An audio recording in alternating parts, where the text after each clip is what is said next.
a song by Taylor Swift, who you might have heard of. Who's Taylor Swift? She was the musical guest on SNL last night. Got it. All right. I haven't seen it. Okay.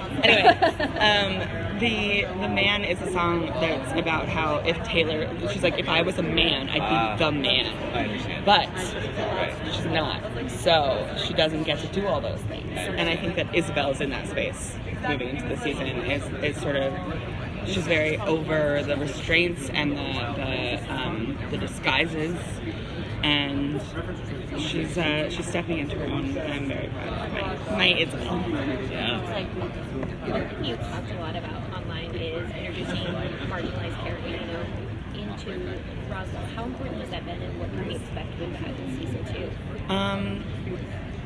So here's the thing that's been interesting for me this season. We wanted to introduce characters with different body types. We wanted to introduce disabled characters. We literally put out a casting call that was in search of disabled actors, and we didn't get any. And I've realized that, like, I think that, when I was a journalist, I was looking to the showrunners and being like, why aren't you guys casting more diversely? And then I'm in this position and I'm like, I want to. But it starts actually before I get to these people. So it's like the complicated nature of it is that, we're moving quickly, right? So we've got a casting director, we've got to cast people who have a little bit of experience and presumably probably SAG actors. Yes. And what we're discovering is that at the agency level, at the representative level, people who have different body types and people who are disabled and a lot of sort of various levels of diversity aren't getting represented. So they're not getting in the room. They're not getting into the room, which I can't really do anything about. And so that's something that I've learned over the course of this season, and we're talking about how we can help change that. But it's been a lot harder than I thought it was going to be to populate our show with more diverse people. That said, we have a transgender character this season coming up. It's very important to me to continue to broaden our cast and our stories in that way. But it's harder than I thought it was going to be.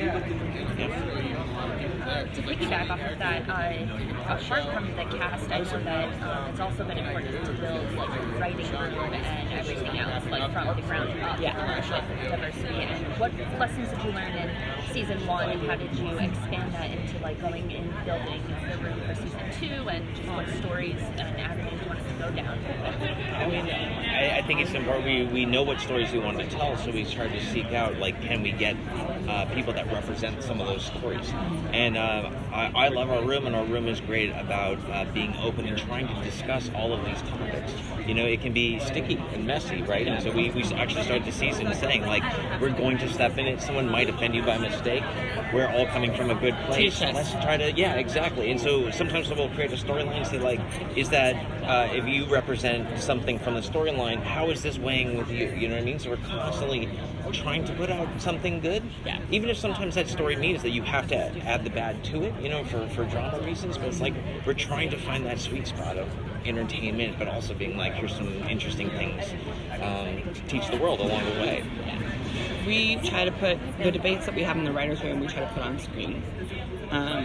We try to, for example, we have Michael in a love triangle this season, and there's been a lot of questions as to whether that representation of a bisexual man in a love triangle is a negative representation. For me, I grew up with love triangles on TV, and I want to see a queer love triangle that has as much heart and as much nuance as Dawson and Joey and Pacey, and Felicity and Noel and Ben.